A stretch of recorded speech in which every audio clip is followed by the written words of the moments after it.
Hola, ¿qué tal, queridos amigos? Soy Alfredo Cosme. Tengan pues de parte mía un cordial saludo. Y hoy quiero hablarles de un tema muy importante, quizás un tema de vital importancia, ya que me he enterado hace un par de semanas por los medios televisivos, por internet, que muchos latinoamericanos pues han caído en el campo de batalla en Ucrania, una guerra entre Rusia y Ucrania. ¿No? Y aquí pues viene mi pregunta, pues, ¿qué les motiva a estos muchachos, ya, afiliarse a las tropas, ponerse el uniforme y perder, perder su vida en el campo de batalla por un país extranjero, ¿ya? Si analizo un poco, pues no es fácil esta situación, ¿ya? No es fácil esta situación. Primeramente, pues hay que hacer un recorrido largo, ¿no? Afiliarse primeramente, buscar los medios, cómo puedo inmiscuirme, meterme pues a las tropas ucranianas para pelear contra Rusia, ¿no? Ah, tiene que haber una motivación. Y esa motivación es, lo hacen por sus ideales. Ellos mueren en un campo de batalla, en un país extraño, por sus ideales. Ellos pierden su vida por sus ideales o lo hacen por dinero, ¿no? Lo que sí he escuchado es por todos los medios de comunicación, ¿no? Que la guerra en Ucrania, pues, es una guerra por la libertad de Ucrania, por su democracia, por defender su soberanía nacional. Pues y aquí nuevamente me hago otra pregunta. ¿Por su soberanía nacional? Entonces tengo que ver, pues, cuáles son los valores nacionales, a qué se refiere, ¿ya? Y esto pues nos lleva pues a definir pues cuáles son los valores nacionales, ¿no? Y creo que eso ya todos lo sabemos. Los valores nacionales pues comprende pues, ¿no? Primeramente la lengua que habla un pueblo, ¿no? Sus, sus creencias, ¿no? Y esto pues me refiero a su religión, sus dioses. Y cuando uno pues conflugra todos estos tres factores importantes, ¿no? Lengua, creencias, religión y dioses, y lo hace a la vida cotidiana, lo lleva a la vida cotidiana, ¿no? ¿No? Entonces pues aparecen lo que es las tradiciones y costumbres, ¿no? El folclore y todas estas cosas, ¿ya? Ahora, cuántas personas comprenden y cuánto abarca en territorio? Entonces ya estaríamos sabiendo, pues estos son los valores nacionales, ¿ya? Entonces, cuando uno encima pone, pues, hace un canto a su pueblo, ¿no? Lo que conocemos como el himno nacional, ¿ya? Entonces ya estamos llegando ya a conformar estos valores nacionales. Ahora, ejercerlo con autoridad por sí mismo dentro de su territorio, con autoridad, entonces podríamos estar diciendo, pues, aquí se ejerce la soberanía nacional, ¿ya? Esos son. Pero estos muchachos de Latinoamérica no tienen ni siquiera, no saben ni hablar ni el idioma ucraniano, ni el ruso, ¿ya? Y quizás un poquito de inglés, pero ya motivados se van a la guerra, se afilian a las tropas y caen en el campo de batalla, ¿ya? Y caen en el campo de batalla. Y muchos se preguntarán, pues, no, es que estos van y hacen mueren por sus ideales. Ellos caen muertos por sus ideales. Pero ¿qué ideales? Uno podríamos decir, ya entonces es una guerra, se podría decir, como muchos han dicho, es una guerra entre el capitalismo y el comunismo. Es una guerra en Ucrania que se pelea entre el comunismo y el capitalismo, entre Rusia y Estados Unidos. Que no se vaya a borrar mi pantalla aquí. ¿Ok? Todo el mundo, o sea, todos sabemos que en Ucrania es solamente el lugar que se pone en la arena donde se agarran pues tremendas naciones como Rusia y Estados Unidos y sus países aliados de Estados Unidos que son pues algunos países de Europa, ¿ya? Eh, ahora, la soberanía nacional, ¿no? La soberanía nacional. ¿Ya? La soberanía nacional, pues podremos decirlo que esto es si se puede responder de esta manera, si se puede responder de esta manera, hay que hacer una pequeña reseña histórica sobre la soberanía nacional. La soberanía nacional nace, pues, en su mayoría, después de la Revolución Francesa, ¿ya? Entonces, en la Revolución Francesa se acaban los principados. Más que nada es un movimiento, la soberanía nacional, los valores nacionales, acrecienta con las revoluciones sociales. ¿Ya? Pongamos esto pues como un hito, la Revolución Francesa, donde que después empiezan a fortalecerse los valores nacionales y así pues cada uno agarrar su propia nación y territorio, ¿no? Pero antes de esto seguía todavía o existía una especie de valores nacionales, ¿no? Y estos eran antes de esto pues eran los pequeños feudos. Si uno agarra los libros clásicos, si uno agarra los libros clásicos, ¿ya? En los libros clásicos habla de estos también, de esta clase de problemas. Y esta clase de problemas, pues, lo explica bien un libro también antiguo de Europa, ¿ya? Que él no le llama monarcas, le llama pequeños principados. El libro se llama El Príncipe, ¿ya? Entonces, este habla, pues, de los principados. Y estos principados, pues, utilizan todos los medios habidos y por haber para obtener más poder y extender su territorio. Y entonces estos príncipes, entre estos príncipes, se atacaban, se agarraban, se hacían pequeñas batallas y un príncipe moría, el otro pues se adueñaba de su territorio y así crecía pues su poder, ¿no? Pero estos nunca iban a las guerras. Estos se decidían dentro de su reinado.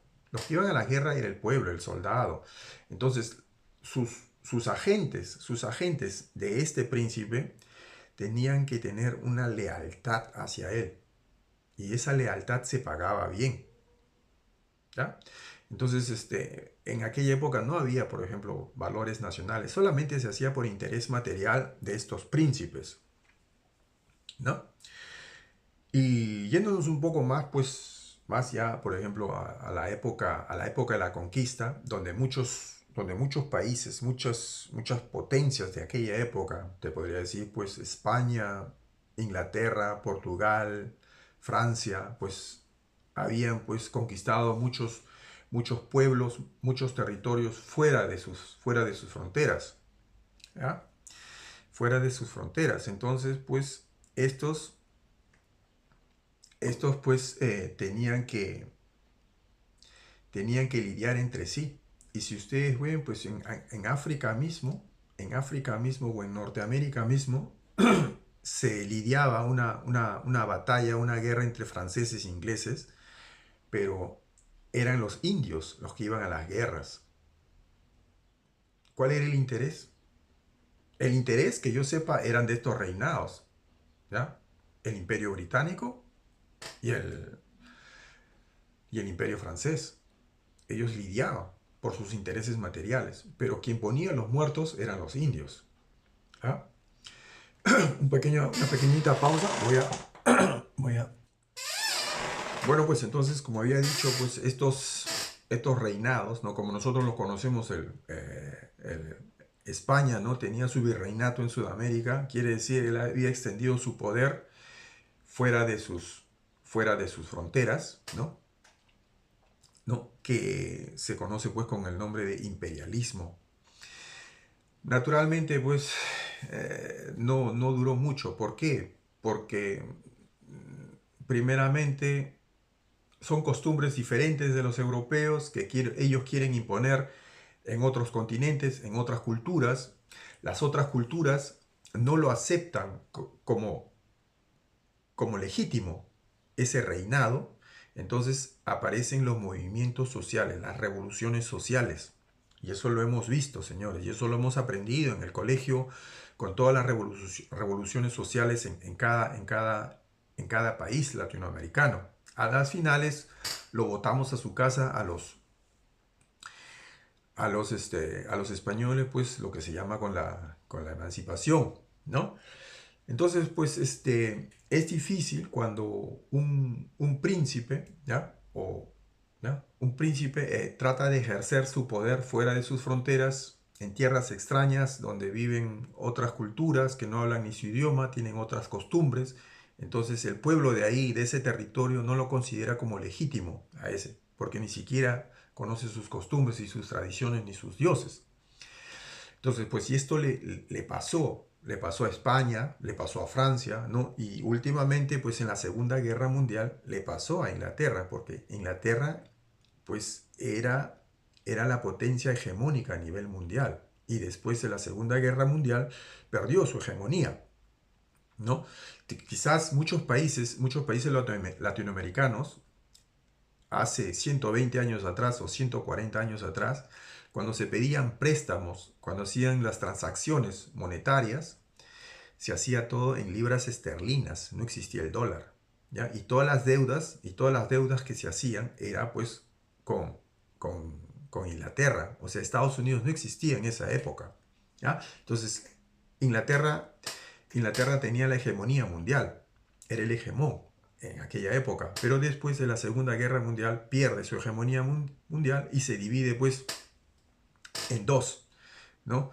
Entre Rusia y Estados Unidos pues es la que lleva pues se podría decir casi ya una hegemonía mundial, ¿no? Entonces pues estamos hablando del imperialismo, el imperialismo yanqui, ¿no? Yo cuando estaba muchacho me daba viajes pues tanto al norte, al sur de mi tierra, ¿no? Y llegaba por ejemplo a la sierra, ¿no? Y siempre encontraba pues pintado, escrito por las paredes, ¿no? En las paredes escrito de esta manera, Yankees go home, ¿no? ¿No?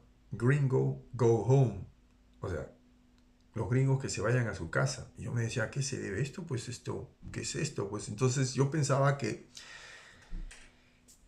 una revolución social, era una revolución social, ¿no?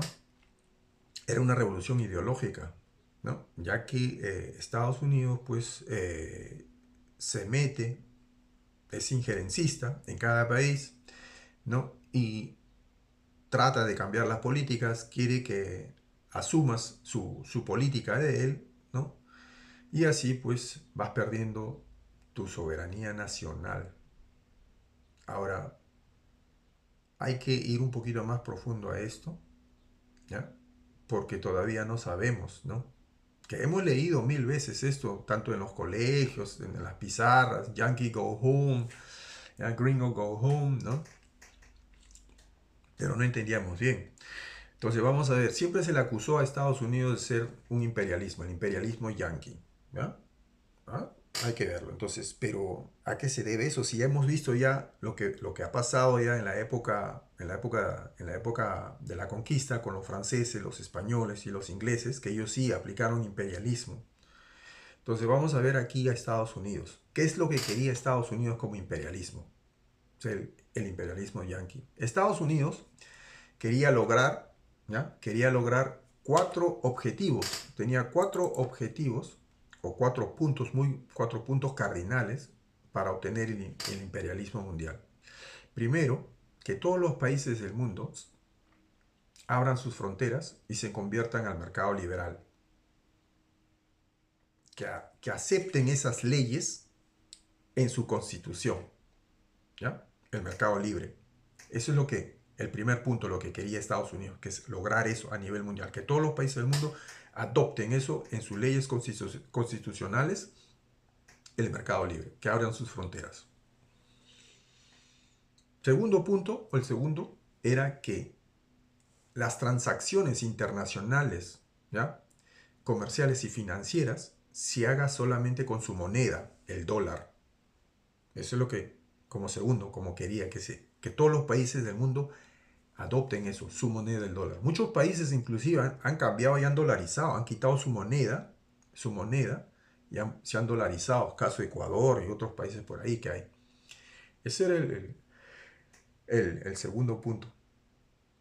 El tercer punto es cuando ya has aplicado estas dos, ya te has dolarizado, ya has abierto sus fronteras, ha entrado su política americana, la política de Estados Unidos a tu país, ¿ya? Entonces el tercer punto era que los mandos militares en las Fuerzas Armadas sea dirigida por Estados Unidos.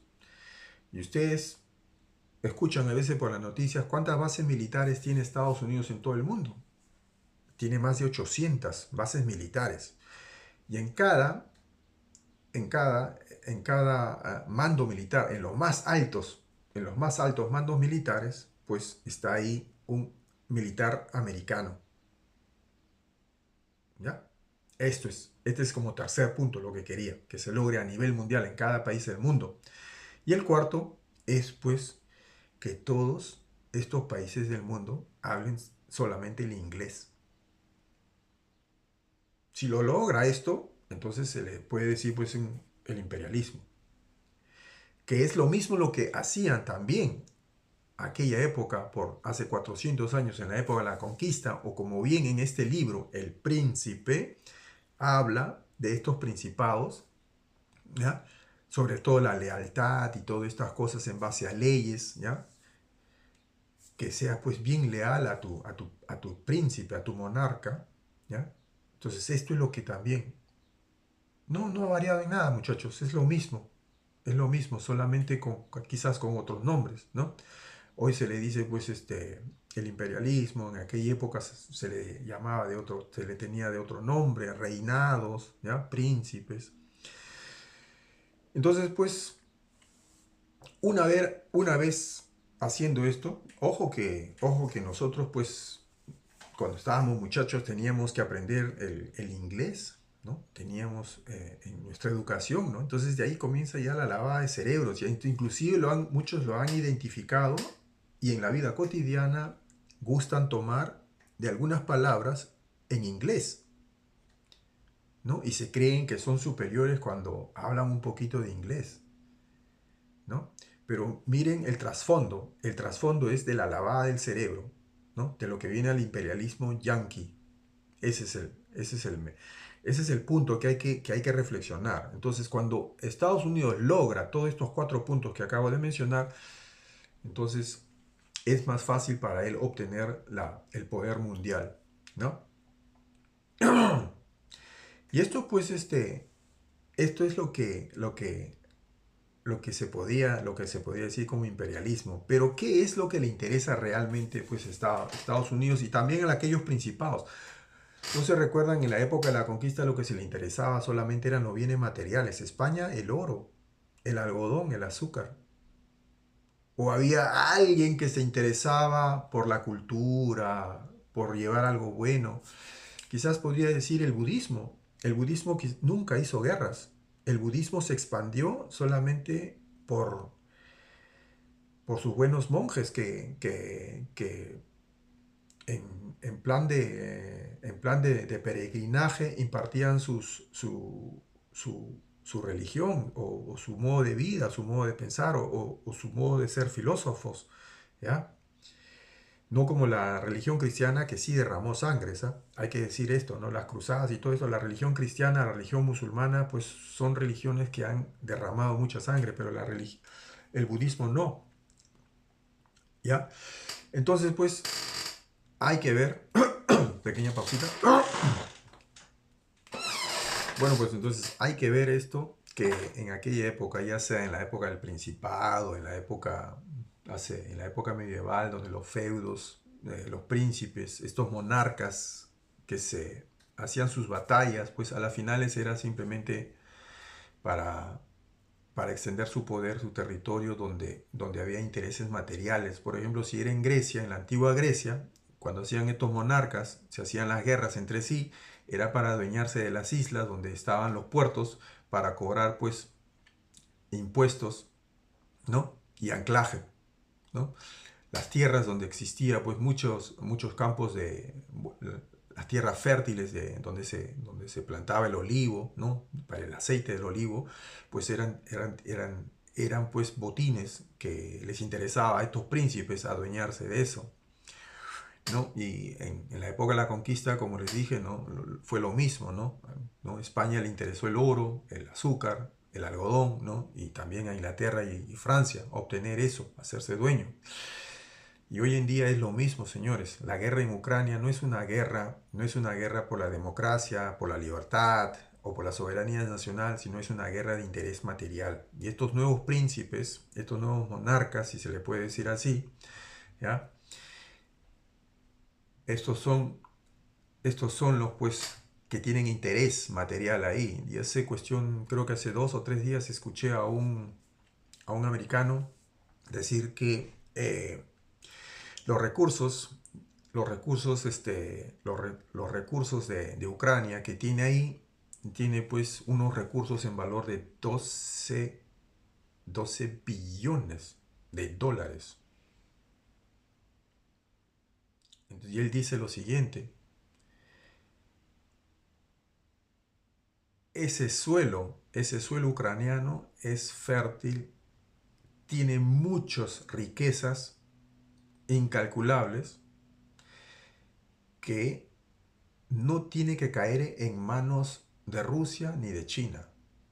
Para nosotros es de vital importancia adueñarnos de ese territorio de Ucrania.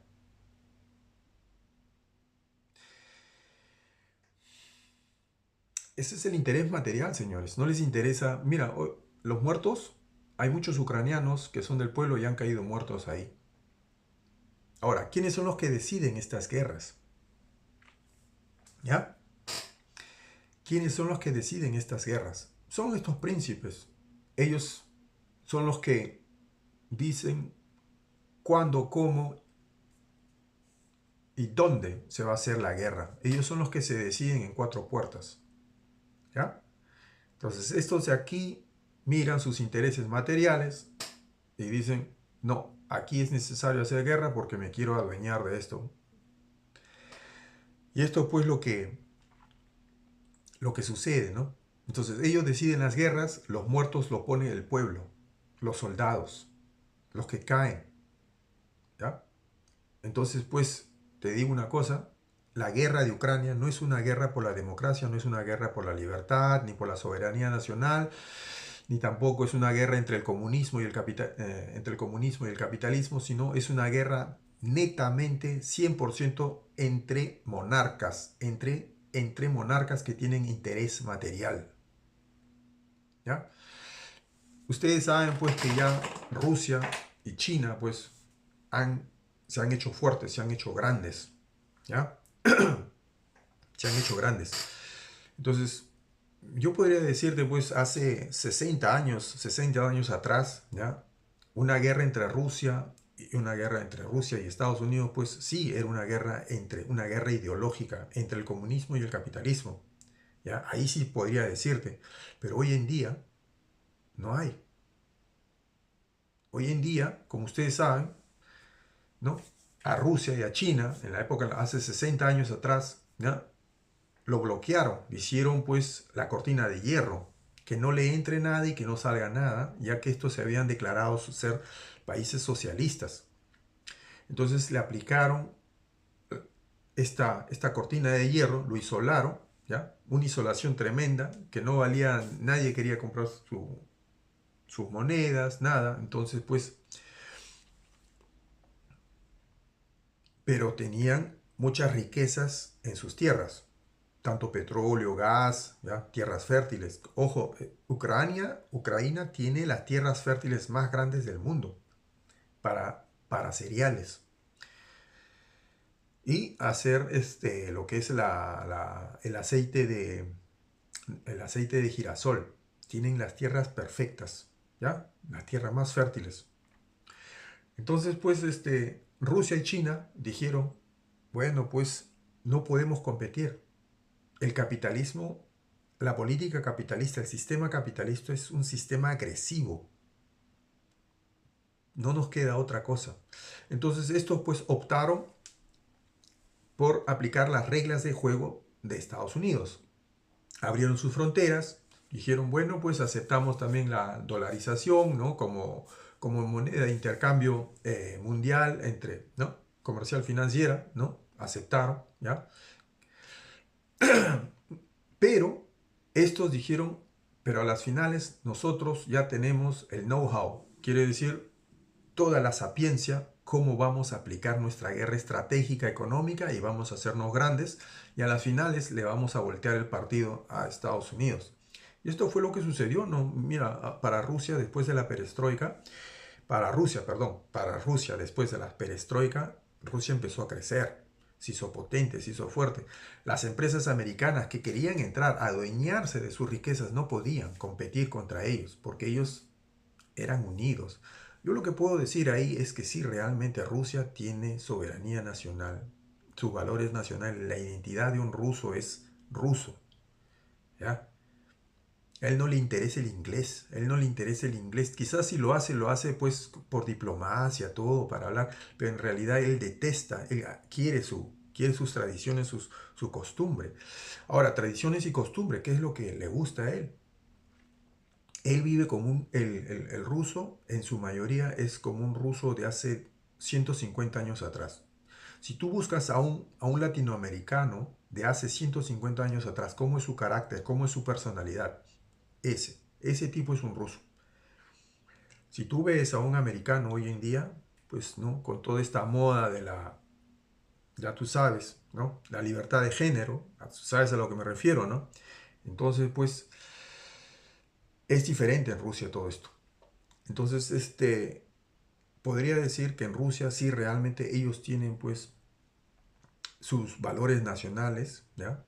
Carácter fuerte, valores nacionales, pues, y estos sí, si van a la guerra van por su soberanía nacional y por su seguridad. Y para la Rusia es realmente, como mismo lo dijo, escuchen a Putin. Si ustedes escuchan a Putin en esa entrevista que le hizo este periodista americano, eh, le, él le habla, sabe de historia, la calidad de conocimiento que tiene Putin.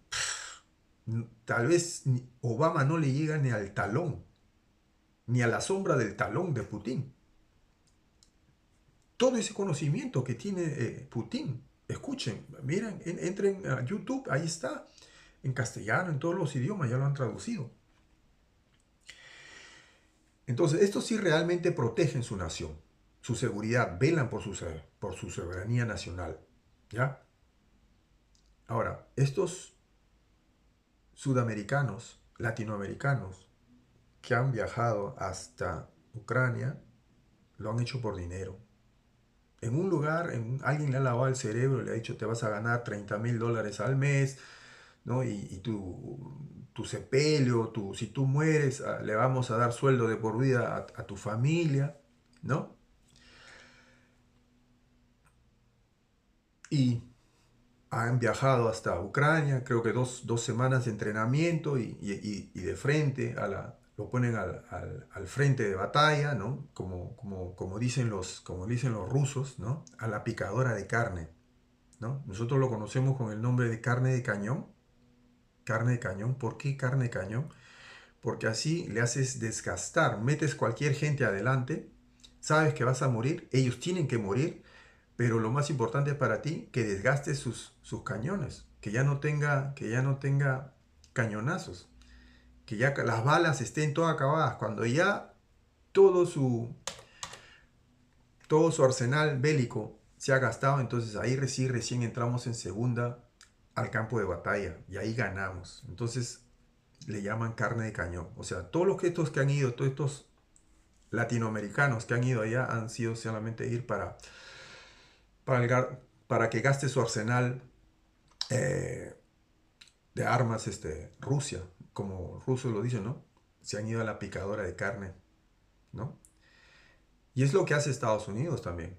Estados Unidos no manda a su gente oficialmente al campo de batalla porque él está esperando que se desgaste Rusia. Entonces se podría decir en estos momentos, estos 2 años de guerra que está en Ucrania, se está tratando de una guerra de desgaste. porque los dos se tienen que desgastar sus armas. Cuando ya Rusia ha desgastado sus armas, ahí sí, campante, insonante, va a entrar marchando Estados Unidos. Entonces, que eso es lo que hizo Estados Unidos en la Segunda Guerra Mundial.